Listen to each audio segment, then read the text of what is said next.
नमस्कार, स्वागत है आपका। आप देख रहे हैं राज्यसभा टीवी। आपके साथ मैं हूं अंकिता। सबसे पहले एक नजर डालेंगे इस वक्त की हेडलाइंस पर। नागरिकता संशोधन विधेयक लोकसभा से पारित। विधेयक के पक्ष में 311 और विरोध में सिर्फ 80 वोट। केंद्रीय गृह मंत्री अमित शाह ने कहा, पाकिस्तान, बांग्लादेश और अफगानिस्तान में धार्मिक उत्पीड़न के शिकार लाखों अल्पसंख्यक शरणार्थियों को मिलेगी यातनापूर्ण जीवन से मुक्ति। पूर्वोत्तर के लोगों की चिंताओं का रखा गया है पूरा ध्यान।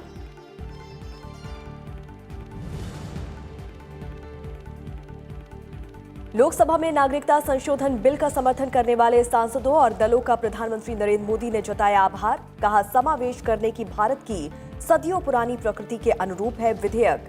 कांग्रेस समेत कई विपक्षी दलों ने किया विरोध। कहा, संविधान की मूल भावना के अनुरूप नहीं है विधेयक।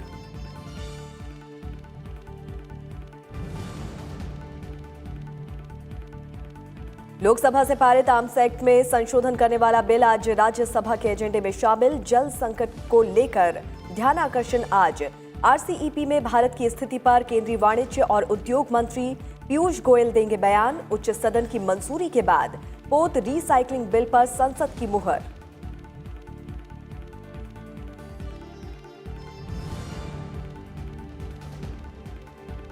संविधान 126वें संशोधन विधेयक पर आज लोकसभा में होगा विचार। लोकसभा और विधानसभाओं में SC/ST आरक्षण को 10 साल और बढ़ाने का प्रस्ताव। एजेंडे में अंतर्राष्ट्रीय वित्तीय सेवा केंद्र प्राधिकरण विधेयक भी शामिल। दिल्ली अग्निकांड मामले पर सदन में केंद्रीय गृह मंत्री अमित शाह का बयान आज।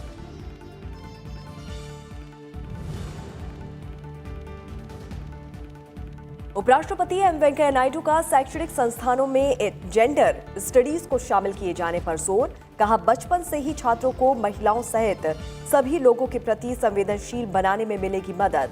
शिक्षा प्रणाली में बदलाव को बताया जरूरी।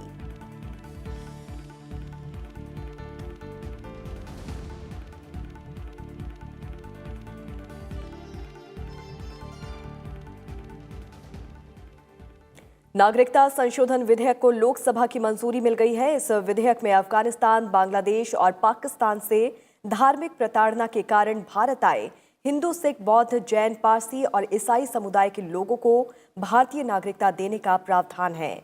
नागरिकता संशोधन विधेयक पर 7 घंटे से अधिक समय की चर्चा के बाद इसे पारित कर दिया गया। विधेयक के पक्ष में 311 वोट और विरोध में 80 वोट पड़े। सत्ता पक्ष के सांसदों ने मेज थपथपाकर विधेयक पारित होने का स्वागत किया। विधेयक पारित होने के बाद रक्षा मंत्री राजनाथ सिंह, कृषि मंत्री नरेंद्र सिंह तोमर, संसदीय कार्य मंत्री प्रहलाद जोशी, खाद्य प्रसंस्करण मंत्री हरसिमरत कौर बादल समेत बीजेपी और उसके सहयोगी दलों के सदस्यों ने गृह मंत्री अमित शाह के पास जाकर उन्हें बधाई दी।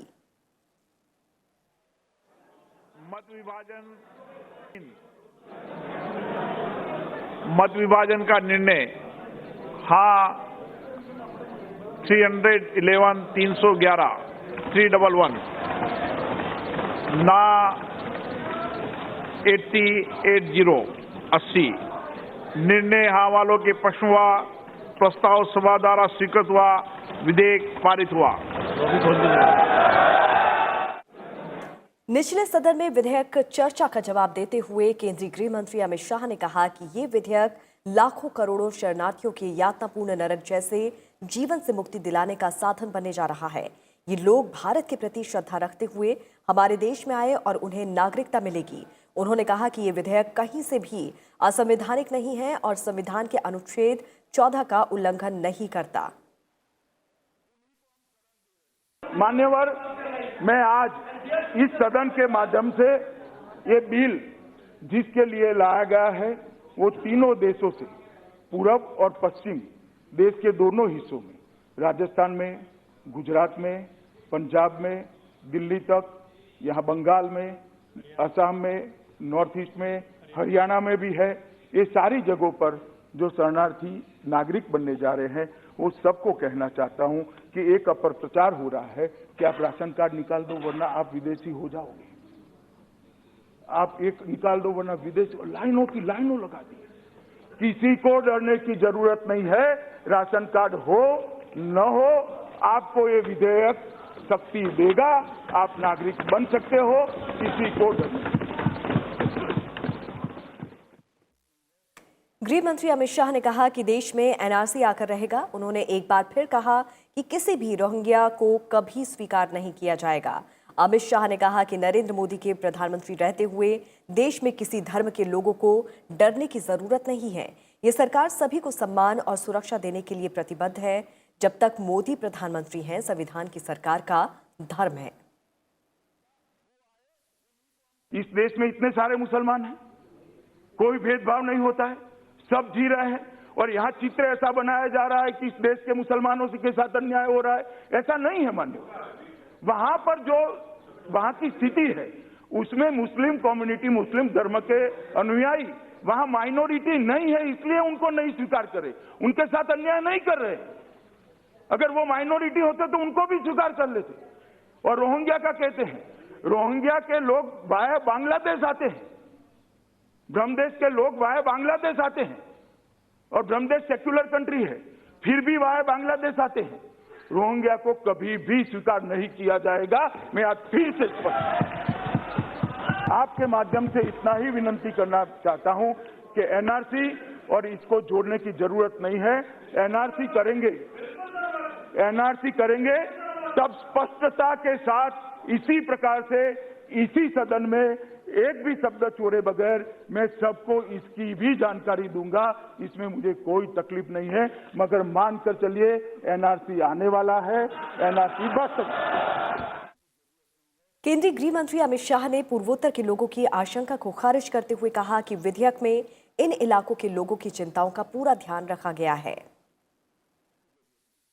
नॉर्थ ईस्ट में बहुत सारे लोग मान्यवर भ्रांति फैलाने की चेष्टा कर रहे हैं, इसलिए मैं फिर से कह रहा हूं, पूरा अरुणाचल, तापिर गांव जी सुन लीजिएगा, पूरा अरुणाचल इनर लाइन परमिट से प्रोटेक्टेड है। अरुणाचल को चिंता करने की कोई जरूरत नहीं। पूरा मिजोरम, एमपी साहब सुन लीजिएगा, और मिजोरम वाले भी सुन ले टीवी पर, पूरा मिजोरम इनर लाइन परमिट से प्रोटेक्टेड है, किसी को चिंता करनी चाहिए। मान्यवर, पूरा नागालैंड इनर लाइन परमिट से दीमापुर के छोटे से हिस्से को बात कर पूरा प्रोटेक्टेड है, पूरे नागालैंड को चिंता करने की जरूरत है। मणिपुर आज प्रोटेक्टेड नहीं है, मगर हम ये बिल तभी नोटिफाइड करेंगे जब मणिपुर को इनर लाइन परमिशन दे दिया जाएगा। त्रिपुरा के अंदर भी त्रिपुरा ट्राइबल एडीसी क्षेत्र में सीएबी लागू नहीं होगा, और एक हाई लेवल कमेटी ट्राइबल समुदाय के हितों की रक्षा के लिए जो बनाई थी उसको और विस्तृत कर उनके सारे हितों की चिंता भारतीय जनता पार्टी की नरेंद्र मोदी सरकार कर रही है। मेघालय लगभग पूरा, थोड़ा हिस्सा छोड़कर 6 शेड्यूल के प्रावधानों के अंदर कैब के बाहर है। मेघालय को भी चिंता करने की जरूरत है। आसाम समझौते के अंदर 1985 से समझौता हुआ मान्यवर, कांग्रेस ने क्लॉज 6 को कभी नहीं अमल में लाने की चेष्टा की। हमने क्लॉज 6 के अंदर कमेटी बना दी है। आसाम के लोगों को ही कमेटी है, वो स्पीड से अपना काम कर रही है, जो आसाम के मूल निवासियों के सभी अधिकारों की, उनकी भाषा की, उनके साहित्य की, इनकी बोली की, इनके पॉलिटिकल रिजर्वेशन की, ये सब चीजों की चिंता करेगी। और वो कमेटी जल्द ही अपना रिपोर्ट देगी, तो आसाम को भी चिंता करने की जरूरत नहीं है। BTC, Karbi Anglong, Dima Hasao, ADC CAB के बाहर है, और आसाम के 6 समुदायों के लिए भी सुबह मैंने कहा, इस प्रकार से हम अलग से विचार कर रहे हैं। प्रधानमंत्री नरेंद्र मोदी ने लोकसभा में नागरिकता संशोधन विधेयक के पारित होने पर खुशी जताई। उन्होंने कहा कि प्रस्तावित कानून भारत की समावेश करने, मानवीय मूल्यों में भरोसे की सदियों पुरानी प्रकृति के अनुरूप है। उन्होंने ट्वीट किया कि लोकसभा ने एक समृद्ध और व्यापक चर्चा के बाद नागरिकता संशोधन विधेयक 2019 पारित कर दिया है। उन्होंने विधेयक का समर्थन करने वाले सांसदों और दलों का शुक्रिया भी अदा किया। उन्होंने विधेयक के सभी पहलुओं को स्पष्ट रूप से समझाने के लिए गृह मंत्री अमित शाह की विशेष तौर पर सराहना की। प्रधानमंत्री ने कहा कि केंद्रीय गृह मंत्री ने लोकसभा में चर्चा के दौरान विभिन्न सांसदों की ओर से उठाए गए बिंदुओं के विस्तृत जवाब दिए।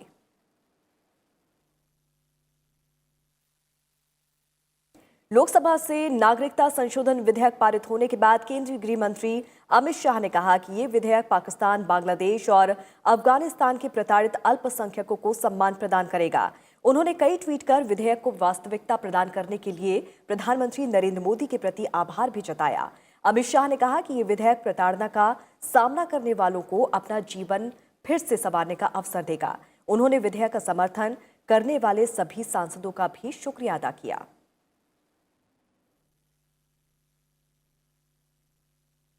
लोकसभा से पारित नागरिकता संशोधन विधेयक अब राज्यसभा में लाया जाएगा। बीजेपी ने अपने राज्यसभा सांसदों को आज और कल सदन में मौजूद रहने के लिए व्हीप जारी किया है। नागरिकता संशोधन विधेयक के लोकसभा से पारित होने के बाद हमारे संवाददाता नवविक्रम सिंह ने संसदीय कार्य मंत्री प्रहलाद जोशी से खास बातचीत की। लोकसभा में नागरिकता संशोधन विधेयक पास हो चुका है और हमारे साथ हैं संसदीय कार्य मंत्री प्रहलाद जोशी सर। ये कितनी बड़ी कामयाबी मानते हैं सरकार? बहुत बड़ा कामयाबी, जैसे 370 का 370 का होगा वैसा ही इतना ही बड़ा ये अचीवमेंट है। I congratulate honourable prime minister and home minister. Sir, Rajya Sabha में इसे लाया जाएगा। राज्यसभा में एक तरह से नंबर जुटाने के लिए आप लोग नंबर जुटाएंगे, नंबर हो जाएगा। हम जरूर ये बिल राज्यसभा में बहुत यशस्वी रूप से हम पारित करेंगे। इस संसद सत्र में पास कर लेंगे। यही संसद सत्र में, यही सत्र में होगा। तो आप देख सकते हैं कि संसदीय कार्य मंत्री का साफ कहना है कि इसी संसद सत्र में नागरिकता संशोधन विधेयक को संसद से मंजूरी दिलाई जाएगी। कैमरा पर्सन सुधांशु के साथ नवविक्रम सिंह, राज्यसभा टीवी, दिल्ली। और इस मामले में और अधिक जानकारी के साथ हमारे संवाददाता कृति मिश्रा इस वक्त संसद परिसर से हमारे साथ जुड़ रही हैं। कृति, करीब 7 घंटे की बहस के बाद लोकसभा में नागरिकता संशोधन विधेयक को पारित कर दिया गया और अब इसे राज्यसभा से पारित होना है, लेकिन आज दोनों सदनों के एजेंडे में क्या कुछ खास रहने वाला है इसके अलावा? जी हाँ अंकिता, देखिए हमने देखा कि कल कितनी लंबी डिबेट चली और उसके बाद सिटीजनशिप अमेंडमेंट बिल जो सरकार की लगातार प्रायोरिटी रही है उसको पास कर दिया गया। और अगर आज के एजेंडे की बात करें और राज्यसभा की बात करें तो बहुत अहम कामकाज है आज राज्यसभा की कार्यसूची में। देखिए सबसे अहम एक कॉलिंग अटेंशन मोशन है जो कि वीपी रामचंद्र राव का है और वो लगातार सरकार से मांग करते आए हैं कि किस तरह से नेशनल इरिगेशन प्रोजेक्ट्स जो हैं उनको जल्दी पूरा करना चाहिए और किस तरह से वाटर को कॉन्करेंट सब्जेक्ट लिस्ट से हटाकर स्टेट लिस्ट में लाना चाहिए। इसके अलावा पीयूष गोयल जो भारत का RCEP regional comprehensive economic partnership पर जो स्टैंड रहा है उसको लेकर एक सदन में वक्तव्य देंगे और साथ ही साथ जो अप्रोप्रिएशन बिल पहले ही लोकसभा से पारित हो चुका है आज वो राज्यसभा में आएगा ताकि उस पर चर्चा हो और उसको वापस फिर लोकसभा भेजा जा सके। वहीं अगर हम लोकसभा की कार्यसूची की बात करें तो नियम 193 के तहत जो क्रॉप लॉस पर जो चर्चा है वो जारी रहने की उम्मीद है और साथ ही इंटरनेशनल फाइनेंशियल सर्विसेज सेंटर का भी बिल लोकसभा से पारित हो सकता है। अंकिता, चलिए कृति, बहुत बहुत शुक्रिया इस तमाम जानकारी के लिए। तो राज्यसभा से कलपोत रिसाइकलिंग बिल 2019 पारित कर दिया गया। केंद्रीय पोत परिवहन मंत्री मनसुख मंडाविया ने चर्चा का जवाब देते हुए कहा कि विधेयक पारित होने से पोत उद्योग के मजबूत होने और रोजगार के अवसरों में बढ़ोतरी होगी।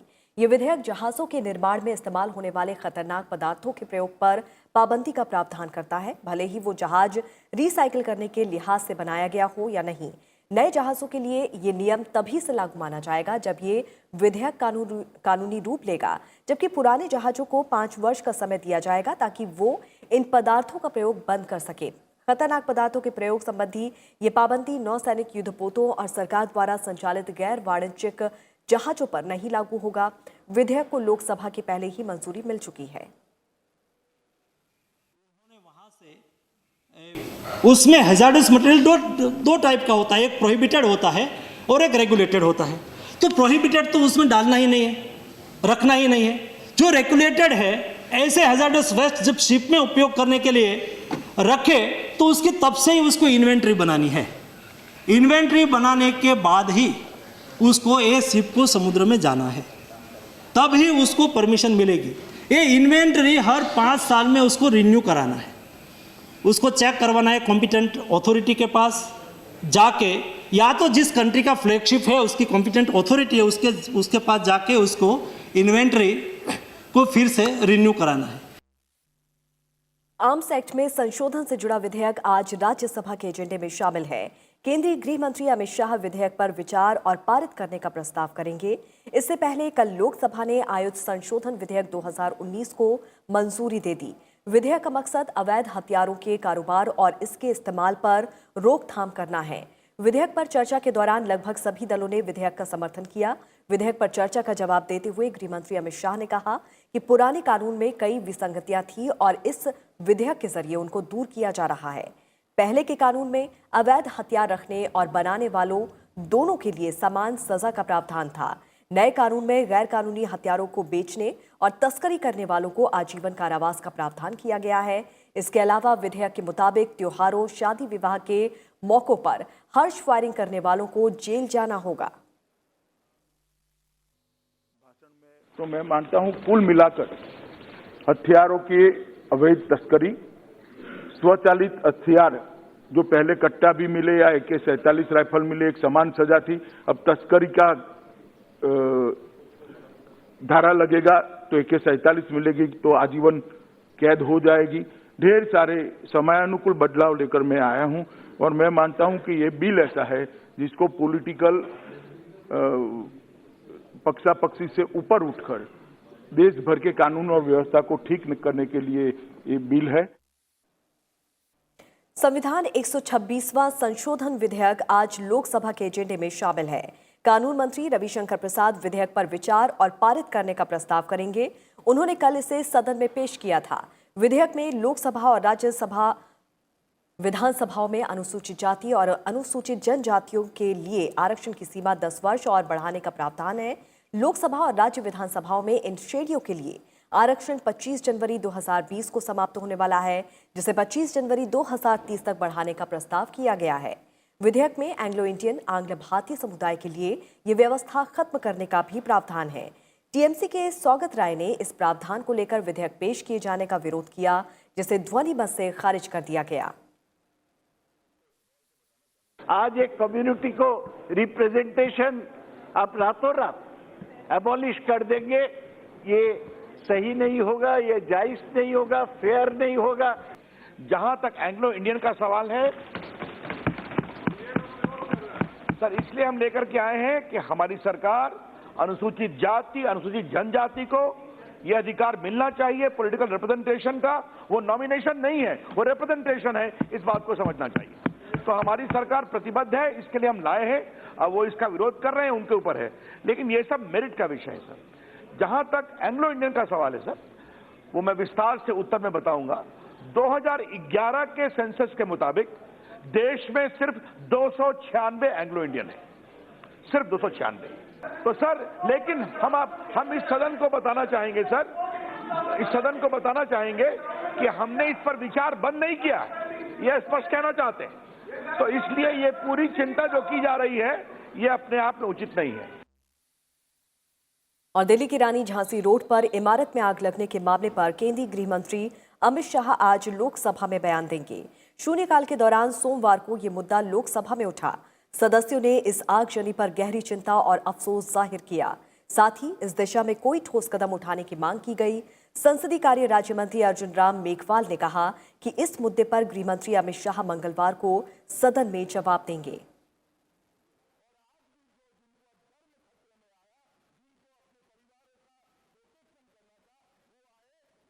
केंद्रीय एजेंसियों द्वारा आर्थिक अपराधों में उनकी कथित संलिप्तता के लिए पिछले 5 सालों में 99 से अधिक मामले दर्ज किए गए हैं। ये आंकड़ा वित्त राज्य मंत्री अनुराग सिंह ठाकुर ने सोमवार को लोकसभा में पूछे गए एक सवाल के जवाब में साझा किया। केंद्रीय जांच ब्यूरो ने 14 मामलों को दर्ज किया है, जबकि प्रवर्तन निदेशालय ने धन शोधन निवारण अधिनियम और विदेशी मुद्रा के तहत सार्वजनिक प्रतिनिधियों के खिलाफ 82 मामले दर्ज किए हैं। 2 केंद्र शासित प्रदेशों दादरा नागर हवेली और दमन दीव का विलय करने वाले विधेयक को राष्ट्रपति रामनाथ कोविंद ने मंजूरी दे दी। साथ ही उन्होंने विशेष संरक्षा ग्रुप यानी कि SPG संशोधन विधेयक पर भी अपनी मुहर लगा दी। झारखंड विधानसभा के तीसरे चरण के लिए आज शाम चुनाव प्रचार थम जाएगा। तीसरे चरण में 8 जिलों की 17 सीटों के लिए गुरुवार को वोट डाले जाएंगे। सभी दलों के स्टार प्रचारक और वरिष्ठ नेता अपने अपने उम्मीदवारों के समर्थन में जोर शोर से प्रचार में जुटे हैं। सभी दल तीसरे चरण में 12 दिसंबर को होने वाले मतदान वाले क्षेत्रों में पूरा जोर लगा रहे हैं। इस चरण का मतदान पूर्व उप मुख्यमंत्री सुदेश महतो की party all Jharkhand student union के लिए महत्वपूर्ण मानी जा रही है। इस चरण में जिन 17 सीटों पर मतदान होना है उसमें से 13 ऐसी सीटें हैं जहां एजेएसयू के उम्मीदवार चुनावी मैदान में हैं।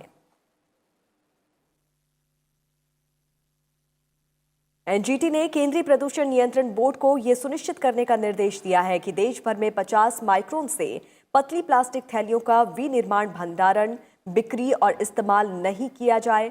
हरित पैनल ने सीपीसीबी को यह भी सुनिश्चित करने का आदेश दिया कि कोई भी गैर पंजीकृत विनिर्माण एवं पुनर्चक्रण इकाई नहीं चलने और कोई भी इकाई गैर अनुपालन क्षेत्र या रिहायशी क्षेत्र में नहीं चले। एनजीटी अध्यक्ष न्यायमूर्ति आदर्श कुमार गोयल की अगुवाई वाली पीठ ने कहा कि विस्तारित उत्पादक दायित्व का राष्ट्रीय खाका तैयार किया जाए और 3 महीने के अंदर उसे लागू किया जाए और पर्यावरण एवं वन मंत्रालय उस पर रिपोर्ट पेश करे। पीठ ने हाल के अपने आदेश में कहा कि सीपीसीबी इसका अनुपालन करे और इस अधिकरण को त्रैमासिक आधार पर अपनी समेकित रिपोर्ट पेश करे। पहली त्रैमासिक रिपोर्ट अगले साल 29 अप्रैल तक दाखिल की जाए। केंद्र सरकार ने खुदरा विक्रेताओं के लिए प्याज के स्टॉक की लिमिट को 5 टन से घटाकर 2 टन कर दिया है। केंद्र सरकार ने राज्यों को यह भी निर्देश दिया है कि प्याज की कीमतों को कुछ हद तक काबू में रखने के लिए जमाखोरी से निपटने के लिए जरूरी कदम उठाएं। इसी माह की शुरुआत में केंद्र सरकार ने खुदरा प्याज विक्रेताओं के लिए स्टॉक होल्डिंग लिमिट को 10 टन से घटाकर 5 टन किया था।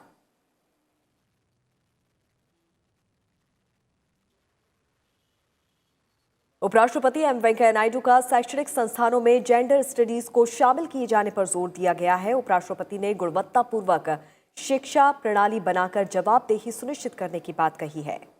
फिक्की द्वारा आयोजित स्कूली शिक्षा सम्मेलन में बतौर मुख्य अतिथि शिरकत करते हुए उपराष्ट्रपति ने मूल्य आधारित शिक्षा पर जोर दिया। उन्होंने कहा कि शिक्षा का मकसद केवल रोजगार हासिल करने के साथ समाज और व्यक्ति की बेहतरी भी है।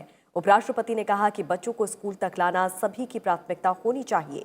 उन्होंने सहज, सुगम और समान शिक्षा तंत्र विकसित करने पर जोर दिया। The recent happenings here and there of social discrimination or gender discrimination or atrocities against our girl child, they are really worrisome. We should tackle those issues in an effective manner, not by bringing legislation. When you say it in India, what do you call it? Motherland, Matru Bhumi, not fatherland. What is the indication? Respect for women. उपराष्ट्रपति M Venkaiah Naidu ने मौजूदा शिक्षा प्रणाली में बदलाव की जरूरत बताई। रोजगार परक प्रशिक्षण पर जोर देते हुए उन्होंने कहा कि युवा लोगों को भविष्य का जॉब क्रिएटर बनाने के लिए उद्यमिता प्रशिक्षण महत्वपूर्ण है। We will have to train our youngsters to be experts in this automation, artificial intelligence, Internet of Things and big data so that they may be spearheading the 4th industrial revolution in our country. Entrepreneurship education, training is also necessary so that we may empower young people to be the job creators of the future rather than not just job seekers. आज विश्व मानवाधिकार दिवस है। आज ही के दिन 1948 को संयुक्त राष्ट्र महासभा ने सार्वभौमिक मानवाधिकार घोषणा पत्र को आधिकारिक मान्यता प्रदान की थी। 1950 में संयुक्त राष्ट्र ने हर साल 10 दिसंबर को विश्व मानवाधिकार दिवस मनाने का फैसला किया। उपराष्ट्रपति एम वेंकैया नायडू ने ट्वीट किया कि मानवाधिकार दिवस के अवसर पर हमारे संविधान में निहित नागरिकों के अधिकारों के संरक्षण के प्रति कृत संकल्प रहे, स्मरण रहे। अधिकार और कर्तव्य एक ही सिक्के के 2 पहलू हैं। हमारे कर्तव्य ही हमारे अधिकारों का स्रोत है। मानवाधिकार दिवस के अवसर पर आतंकवादी हिंसा के कारण हो रहे मानवाधिकारों के उल्लंघन पर भी ध्यान देना जरूरी है। आतंकवाद मानवाधिकारों पर सबसे बड़ा खतरा है। मानवाधिकारों के संरक्षण के लिए विश्व समुदाय को आतंकवाद के विरुद्ध एकजुट होने का प्रयास करना होगा।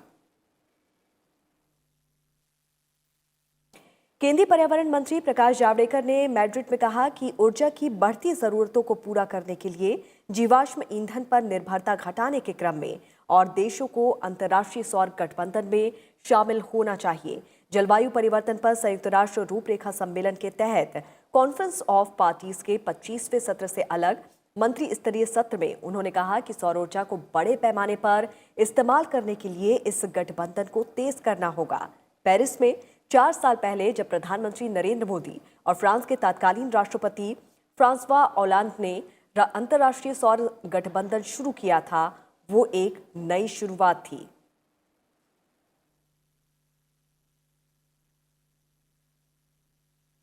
और अब बात पर्यावरण और जलवायु परिवर्तन को लेकर खास पेशकश की।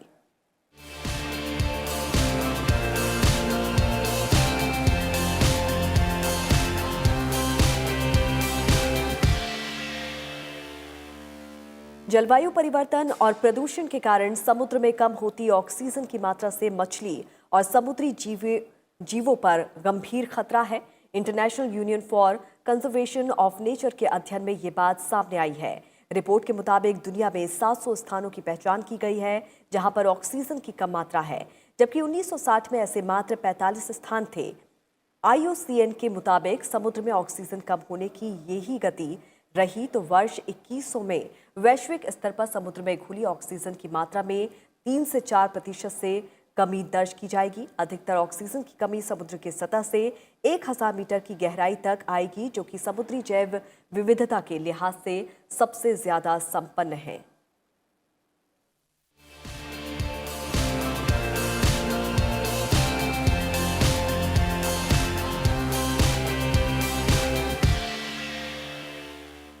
नेपाल के काठमांडू में चल रहे 13वें दक्षिण एशिया खेल 2019 का आज आखिरी दिन है। भारतीय खिलाड़ियों ने अपना दमखम दिखाते हुए अब तक 159 स्वर्ण, 91 रजत और 44 कांस्य सहित कुल 294 पदक हासिल कर लिए हैं। भारत पदक तालिका में पहले स्थान पर बना हुआ है। दूसरे स्थान पर 195 पदक के साथ है और 236 पदकों के साथ श्रीलंका तीसरे स्थान पर है।